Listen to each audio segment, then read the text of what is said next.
the strings.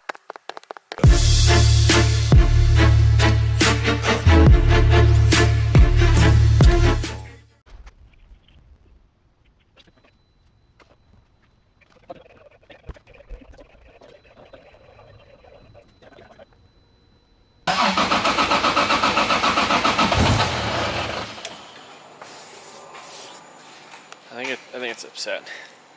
But check this out. All right. So anyhow, we are starting this drive-by cable wire. Drive-by cable wire. So to explain this whole situation, everybody's asking why I'm calling this a drive-by wire thing when it has a cable. So this is the power that goes to like the clutches and the electric motor. This is a throttle position sensor. This is a pedal position sensor. So that doesn't really, it's not really connected. So we'll go ahead and just stick this right there. Let's check this out. Man, it's not focusing. It's not having a good time. Look at that. So, anyhow, that is a pedal position sensor, and basically what this does is it relays the information back to the back there, so that way you don't have to, I guess, run like an actual throttle pad, like an electronic throttle in it, and it makes it easier for Toyota to do things. I'm assuming that's why. But so anyhow, I was on the phone with Zach, and we basically hooked up through tuner, whatever, some basically thing where he was able to connect to my computer, and yeah, he messed around with it for, I don't know, it's about 20 minutes, and then we had the throttle body working. A lot of it was, there's a couple tables that I didn't have scaled correctly. There was a couple things with the voltages I didn't have, like the resting voltage, with the fully closed voltage, fully open voltage. So he played with all that stuff. We basically went through the whole process together, and he got it working. So I'm really stoked about that. Now I have like a really, really good base to actually, you know, move up from. A couple other things I didn't have, like the 7-bar sensor for the fuel pressure sensor scaled, and I had the wideband and like air-fuel ratio and stuff, and he just said it works a lot better in Lambda. So I guess I'm gonna have to learn about like KPAs, Lambdas, and the Celsius. So I got to learn about a bunch of things like that, because that'll help me kind of, you know, figure out this whole tuning suite or whatever. But yeah, I guess like air-fuel ratios, they're a lot different depending on whatever fuel you're running. So if you're running like ethanol or E85, you know, or basically pump gas, race gas, diesel, whatever, they're all on a different scale of air-fuel ratio, whereas Lambda is pretty much the same. So yeah, from what I understand, basically you kind of want to idle around like 1 Lambda, which is kind of like atmospheric, which would be like 14 point something AFR on like pump gas. And then as far as like a wide open throttle pull or something, you want it to be around 0.8, which is around like 11 something, somewhere there, not exact, but at least we're kind of, you know, rough in the area. So we got my fuel pressure regulator set, because I do have the 7-bar sensor for the fuel pressure that is tied into the ECU. We have the oil pressure tied into the ECU. So yeah, I guess it's at this point we did have idling for a little bit, maybe like 3-4 minutes, and you know, kind of messing with some things. But I do not have coolant in here. I don't have brake lines in here. But what did we get today, Ty? We got the ribbed for your pleasure for the wastegate recirculate. I mean, I know that everybody said to scream it, but I don't know. I haven't decided yet. So we do have these guys right here. So these are some StopTech brake lines for the rear. So now we'll be able to get rid of this ugly factory line right there. Get a nice braided one on there, and we should be able to bleed the brakes today, which means we could set it on the ground and actually move it outside, wash it, you know, put coolant in it, let it warm up. So that way when we are playing with like tuning and idles and all that stuff, it could sit outside and not, you know, kill us in here with fumes. Yeah, so I guess that is on the agenda today. And I think, is that right? Is that the agenda? I think so. So we're gonna do some things. See you guys later. Alright guys, a little bit of an update. It has a couple hours have passed since I said we were gonna do the brake lines, but we got the 4-wheeler unloaded, the dirt bike, and everything prepped. So change the oil, change the oil, change the oil. messing with some carburetor things. It's leaking a little bit of stuff. Put a new battery in that thing because we are going camping this weekend. Obviously, it's Labor Day weekend. By the time you guys are watching this video, I'm probably back from camping, so hopefully we'll resume the videos again. That's why they've been a little bit staggered and not really getting a whole lot of things done. It's because I was like trying to double film, as well as I didn't end up double filming, so I'm extra skip a day. But getting all these things prepped, which is kind of a pain in the butt. But the goal is tonight, since we did get the throttle body working, it is running quite rich right now.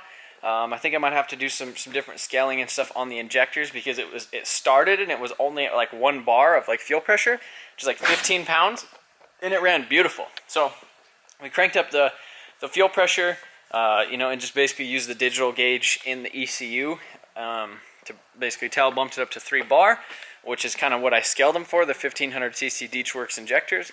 So we're going to go ahead and probably either lower that down or basically tell it that it has like a 2000cc injector in it instead of a 1500cc, so that it scales back the pulse width and it'll actually idle without being super rich like it currently is. Yeah, the goal is, Ty just ran to Walmart, get some .4 brake fluid. I'm going to go ahead and throw these rear brake lines on. He's going to come back.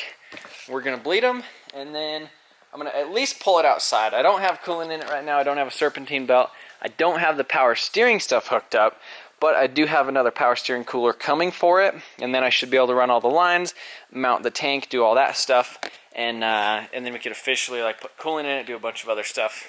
So that's the plan.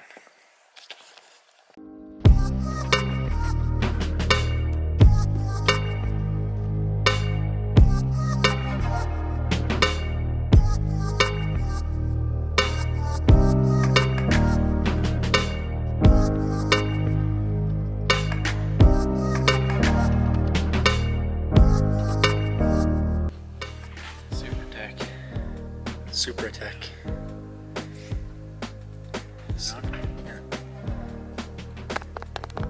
Alright guys, so we got the Supra tech right here. We're gonna go ahead and put this in there. So just gonna fill her up and let her rip.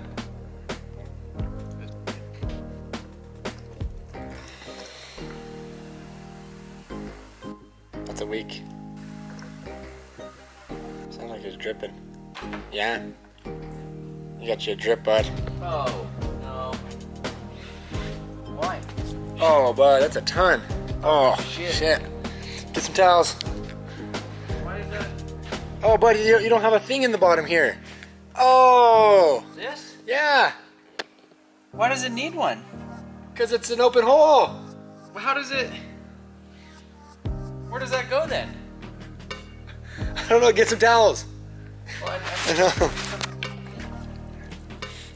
Alright, back at it.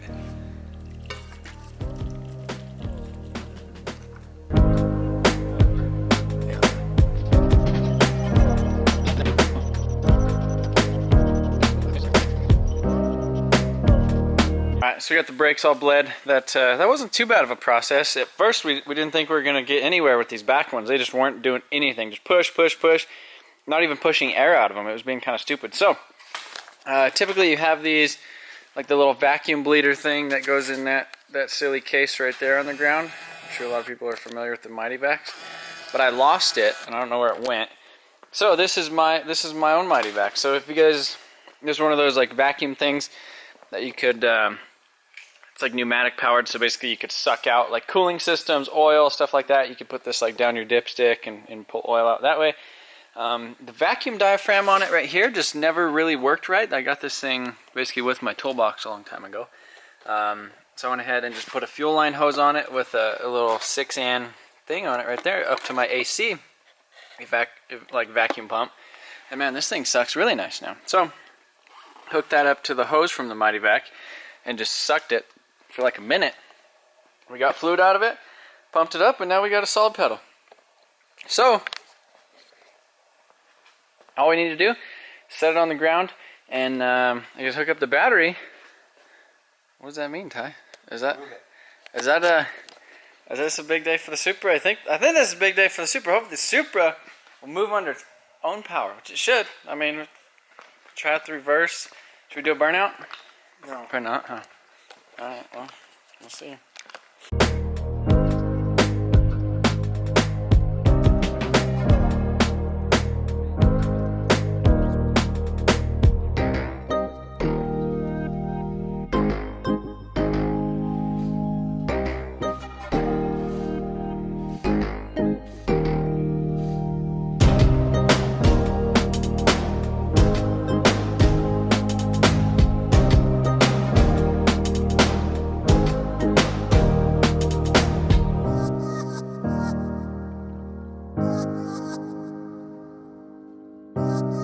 We went ahead and rigged up a temporary fan setup right here. I just had some quick butt connectors, or some spade connectors, ran a ground right there, and ran the wires. This is the wiring connected to the ECU, but it isn't long enough, and I don't have the correct size wire. But tomorrow I do plan on basically getting on the phone with Zach again and basically going over a little bit of stuff with the car.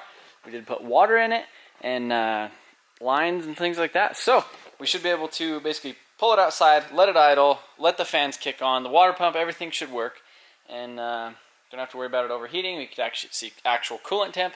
So we're going to go ahead and pull it off the lift and I guess see if it moves under its own power for the first time.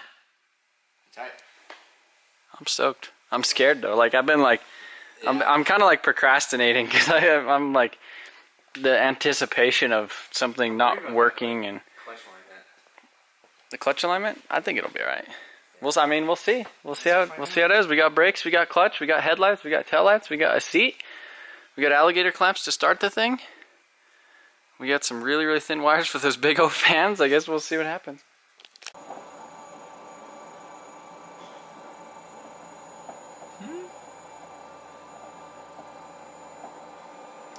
It's like 2-bar right there.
Reverse lights don't work? Yeah, they're not plugged in. Oh.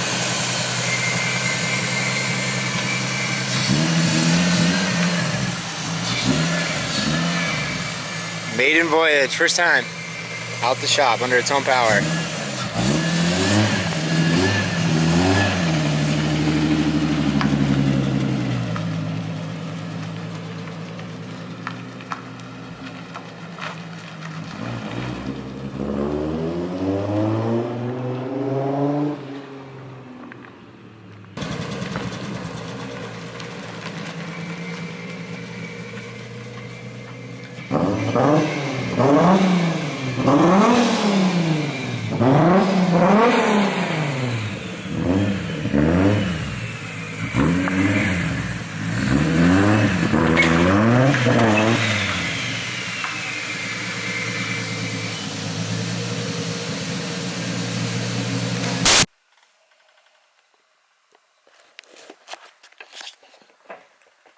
So that's, I guess that's it. I mean, it runs and it drives now. Definitely now it's time to do like the final buttoning up kinks, all the little things. But you know, overall, it seems like it's gonna work just fine. You know, obviously this thing needs like a full tune and to, you know, correct all the wiring. I have the battery box or the battery tray that's coming tomorrow, and then I could finalize this whole battery situation. Also the wiring with the fuse box. David is currently out of town, and basically when I get back from camping, he should be back too. So we'll probably spend like a solid day just going through the whole wiring, hooking everything up as far as, you know, the correct wiring to the fans and the, you know, the boost control stuff, the other knock sensors, run the wire, the battery cable, mount the battery box, do all that type of stuff. But overall, it runs, it drove, it moves, it stops. The headlights turn on. The alligator clips work pretty good as to run the whole engine, so that's not too bad. The fans work. Basically, we set them on, you know, so they came on at like 85 degrees Celsius. Again, I'm going to have to kind of learn that whole metric system to kind of make this thing go a little bit smoother.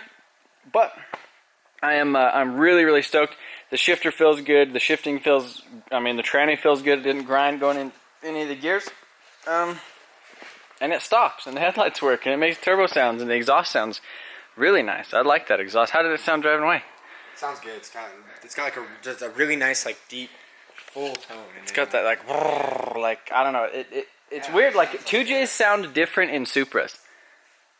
They do. I wonder if it's because of like the length. I don't know like what it is. What it is, but seriously, like 2Js sound way different in Supras.